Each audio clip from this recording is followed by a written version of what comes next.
This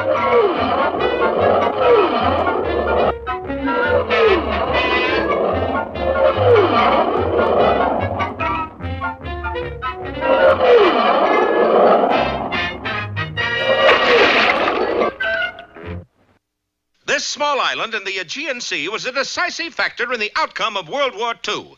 The island was called Abalone. On July 22nd, 1943, 5 gigantic cannons were brought to the island. It wasn't long before they were bombarding every spot on the globe, generally causing a terrible nuisance. What you're about to see is an account of how these fearsome leviathans were silenced. This is the story of the Guns of Abalone. Send Captain Schneider in here. I am Captain Schneider, General. Well, you certainly got here fast. Schneider, form a group of commandos and destroy those guns the narrator was talking about. To hear is to obey. Thus came about the formation of Schneider's Raiders. To make a short story even shorter, Schneider's Raiders accomplished what they set out to do. The guns of Abalone were silenced, but not forever. 18 years later, a reunion was held on the second floor of a one-store building. Captain Schneider, older and wiser, proposed a toast to his comrades. So drink, chug-a-lug, chug-a-lug, chug-a-lug. So drink, chug-a-lug. Include me out, Captain. What's wrong, Crenshaw? Are you driving tonight? No, it's them headlines in the paper. And there in black pica were the words, Guns of Abalone, renew firing. The paper's wrong. The paper was right. A worldwide appeal was launched for volunteers to destroy the cannons once and for all. Alas, not one volunteer stepped forward. Hokey smoke, Bullwinkle. We're out of milk. One of us has got to run down to the store. Leave it to me, Rock. I'll go. Wouldn't you know it, those last two words, I'll go, were overheard by a newspaper reporter who relayed them to his editor, who relayed them to a linotype machine, who relayed them to page 1 of the Frostbite Falls Flyer. Read all about it. Bullwinkle says he'll go. Is it true, Bullwinkle? You're going to Abalone? Oh, I never shop at Abalone's. Too crowded, you know. I always buy my groceries at the J&T. You don't understand, Bullwinkle. Somehow or other, when you said you'd go, everyone assumed you'd volunteer to go to an island in the Aegean Sea. What's wrong with the milk in this country? It took Rocky the better part of the night to explain what had happened. In fact, he was still explaining about a jet airliner bound for Europe. And if those cannons aren't taken care of, they could blow up the world. What's that got to do with the price of milk? We've nothing better to do, so let's jump ahead of our heroes to their eventual destination. Now, the island of Abalone isn't very large, yet the cannons are not easily discernible. That's because they are camouflaged. You see that small building with the 5 smokestacks? Well, those smokestacks are in reality smokestacks. The cannons are on the other side of the island, disguised as trees. Whoops, there they go. Oh, boy, Boris, those things make loud booms. You think this loud? Wait till world gets ransom note. Then you hear noise.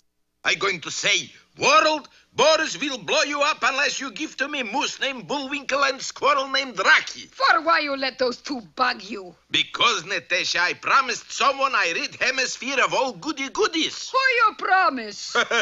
Me. Here, take shell and load number 1 canyon.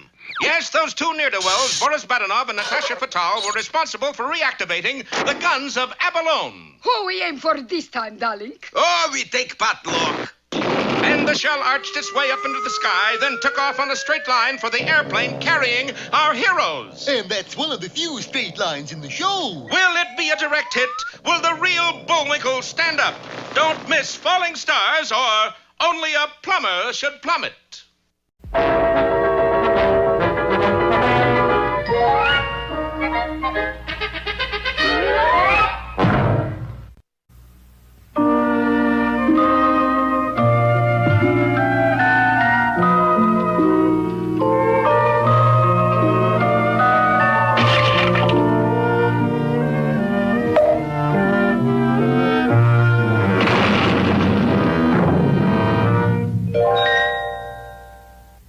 Once upon a time, there was a young farm lad who lived on a farm, which, of course, is where farm lads usually live. He was a happy boy, and he loved the country. I love you, country. He loved the cows. I love you, cows. He loved the trees. I love you, trees. And he loved to go barefoot and feel the mud squish up between his toes.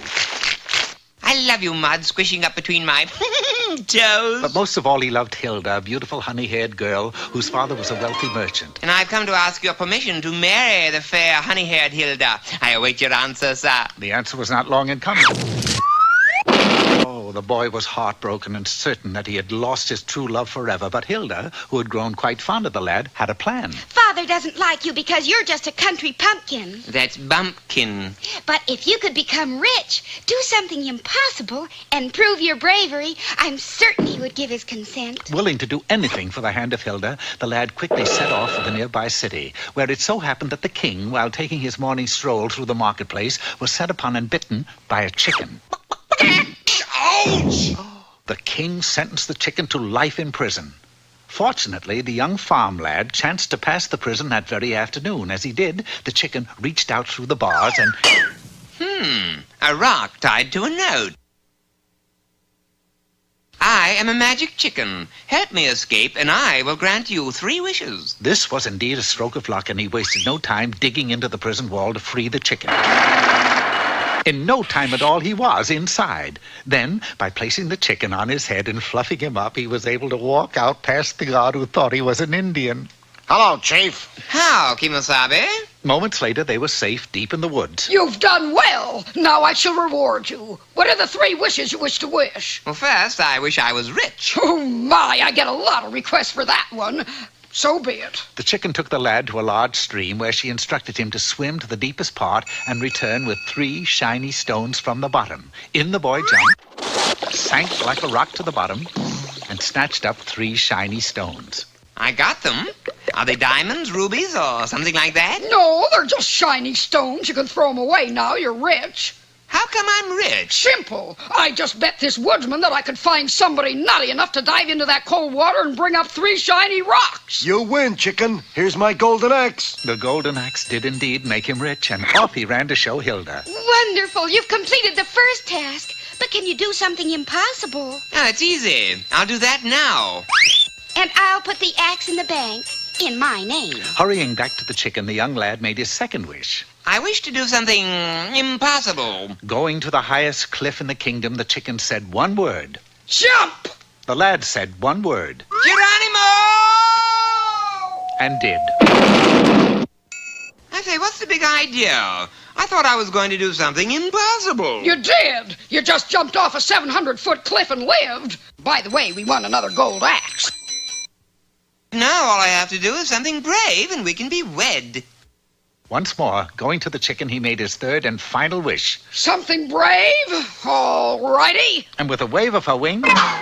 Hey, what's the idea of turning me into a chicken? Because you're going to get a lock of ogre hair. Well, fine. But what's the idea of turning me into a chicken? Snipping a lock of hair off an ogre would be a mighty brave deed, right? Right. But what's the idea of turning me into a chicken? The ogre would be suspicious if he saw a young lad enter his castle with a pair of scissors, wouldn't he? Sure, and eat him up. But why a chicken? But if a chicken entered the ogre's castle with a pair of scissors... It suddenly became quite clear. Not even an ogre could be suspicious of a chicken. Off he raced for the ogre's castle and bravely went inside. Whom goes there? Whom? A chicken with a pair of scissors. You suspicious?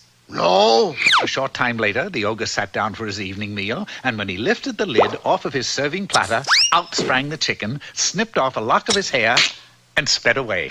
That's the first time a chicken ever gave me a haircut. But I'm still not suspicious. His 3 tasks accomplished, all that remained was to have the magic chicken change him back into a lad. Unfortunately, the chicken, having granted the 3 wishes, had flown the coop and was nowhere to be found. The clock in the steeple was striking 5. His time was up, and there was nothing to do but return to Hilda as he was. Don't let the feathers fool you, Hilda. It's me. I've got a lock of ogre hair, and that proves I'm brave. Ogre hair or not, you failed. We cannot marry, for you're not brave. Farewell forever. Alas, it was true. He had failed. For as everybody knows, it's impossible to be brave if you're chicken. And the poor lad lived as a dumb cluck ever after.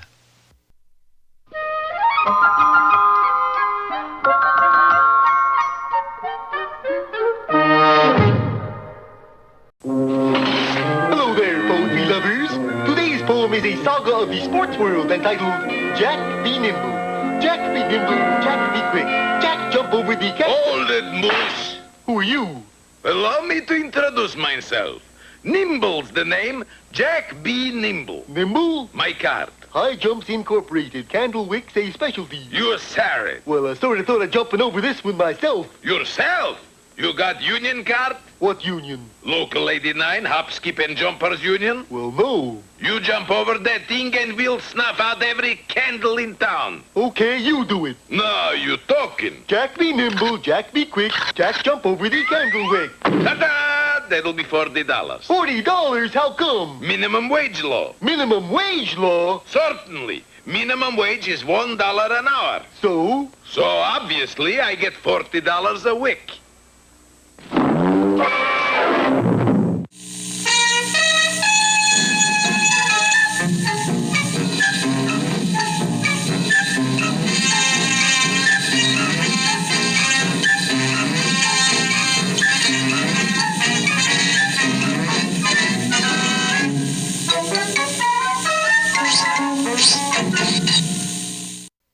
Hello out there, Peabody here. And I'm Mr. Peabody's trusty boy, Sherman. Right, trusty boy.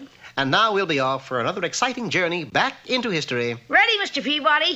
What shall I set the way back for today? For the year 1874. Check. And the place? Deadwood, South Dakota, where we'll meet that colorfulness of the Old West, Calamity Jane. The Wayback responded beautifully, and in less than an instant we were teleported back through time, where we found ourselves standing in front of the Deadwood Overland Stage Company. Clear the streets! Calamity Jane is coming in with the noon stage, and she's at it again! I beg your pardon, sir, but why all the excitement just because Calamity Jane is driving in the noon stage? That's just it. She ain't driving. She's sitting inside the stage with the passengers. Look out! Here she comes! We just managed to leap to the safety of the doorway when the driverless stage roared through the center of town, narrowly missed a wagon loaded with dynamite, and came to a thudding halt on a pile of hay near the livery stable. End of the line! Everybody out! Is everybody all right? Yeah, cuss it. It certainly is fortunate that you missed the wagon load of dynamite, or it would have been a calamity. What do you mean, fortunate? I was hoping something like that would happen. That's why I was letting the stage run wild. Golly, what for? Because nothing ever happens to me, that's why. What's the use of having a swell name like Calamity if you can't have a calamity once in a while? You do have a point there. Folks is beginning to talk. Watch, I'll show you what I mean. Before our startled eyes, Calamity walked over to the dynamite wagon and calmly lit a stick of dynamite. Now, you'd think that a lit stick of dynamite would cause an awful ruckus, wouldn't you? Well, yes, I would say that. Mr. Peabody, make her throw it away. It'll go off any second. Oh, don't fret, Sonny. With my luck, it won't go off. But... See, it's a dude. That's Dud. And what a shame. You seem to have a nice little calamity going for you there. Yeah, I gotta start having calamities pretty soon, or I'm afraid it's gonna break my spirit. Curious to see what Jane's next attempt at having a calamity would be, we followed her to the stockyards, where she entered a corral containing the largest, meanest-looking bull I had ever seen. Uh-oh, she's gonna get it this time. Look, the bull is charging. But Jane's unwanted luck still held, for the bull missed her by at least 3 feet, through a fence and into a tree. That's incredible. He missed. He misses every day. The silly critter can't see a thing without his glasses. For the rest of that day, Calamity Jane tried everything imaginable to have a calamity. She even tried to sit on a tack, but was saved by a rivet in her jeans. Nah, it's no use. Guess I'll just have to change my name to Lucky Lucy. Forget the whole thing. She can't do that. Can't you think of something, Mr. Peabody? I already have, Sherman. I suggest that instead of changing your name, you simply change your luck. How am I going to do that? Very simple. Wait here. Crossing the street to the general store, I made a purchase, then quickly returned and handed the package to Calamity. What am I supposed to do with this? Drop it. Drop it? Drop it. Well, it sounds a little cuckoo, but okay, if you say so. No, you done it. I broke something. You were supposed to. You see, there was a mirror in that package. I get it, Mr. Peabody. Now she's going to have 7 years bad luck. That is correct. Shucks, and you look like such a smart little critter. I thought you had an ID, but that breaking a mirror business is the silliest thing I ever heard. Gosh, Mr. Peabody, she doesn't believe in it. She will. Any minute now, Sherman. Oh, my gosh. What's the matter? Think you all right there? What happened?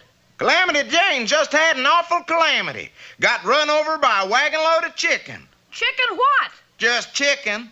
There was only one in the wagon. Well, that looks like the start of her bad luck. You did it again, Mr. Peabody. Quite. For in the next 7 years, Calamity Jane had one calamity after another, the most famous of which was the time she was trying to light an old stove that exploded and covered the countryside for miles around with black soot. Really, Mr. Peabody? Really, Sherman? How do you think the Black Hills of South Dakota got black?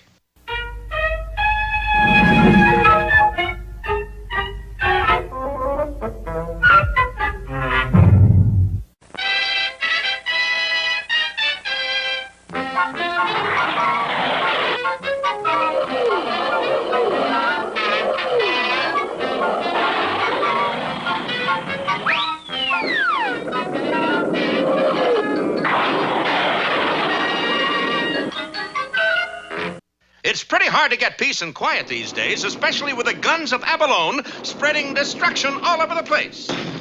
Someone's got to silence those cannon. Bullwinkle and Rocky were on their way, but it wasn't going to be easy. Unless they send me moose and squirrel, I blow up cotton picking world. Alas, that shell was aimed directly at our hero's aircraft. Quick, tell the pilot to make a 90-degree turn. Bullwinkle dashed to the pilot's compartment, but the pilot was already aware of the situation and had parachuted to safety. What'd he say, Bullwinkle? Not a heck of a lot. Well, if he doesn't make a turn, we're going to get blown up. Prophetic words. Seconds later, all that remained was a black cloud. But when the cloud broke up, it revealed the wreckage of the plane, and the plane was sitting atop the Rock of Gibraltar. It must have hit us just as we landed. We sure are lucky. Some of us are, anyway.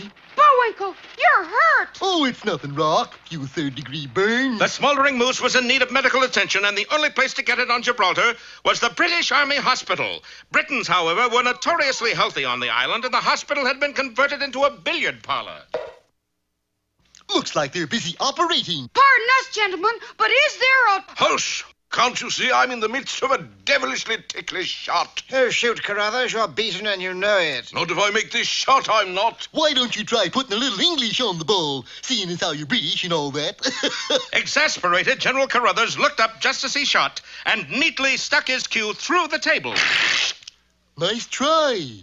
Good Lord, that's torn it. You've made me ruin this table, my favorite snooker table, and you've caused me to decimate it. Well, couldn't you play miniature golf on it or something? Guards, place these two under arrest. But you don't understand, sir. I'm burned. And you think I'm not? The boys were unceremoniously dumped into a cell. Oh, fine. Now how do we get to Abalone from here? In 2 words, escape. The walls are 2 feet thick. There aren't any windows, and the only door is airtight.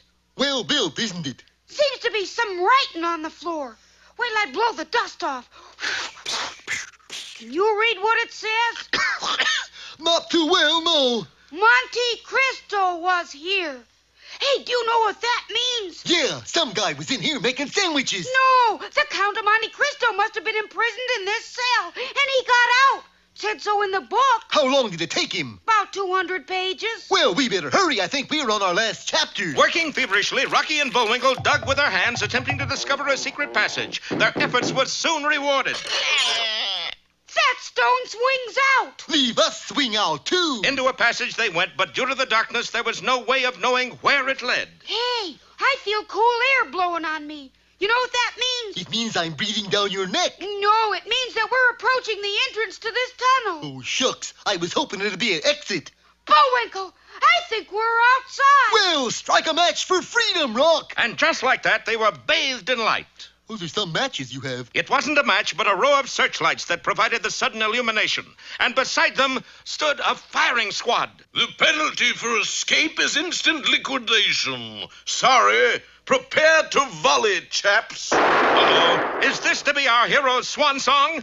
Don't miss I'm Out of Bullets or Pour Me Another Shot.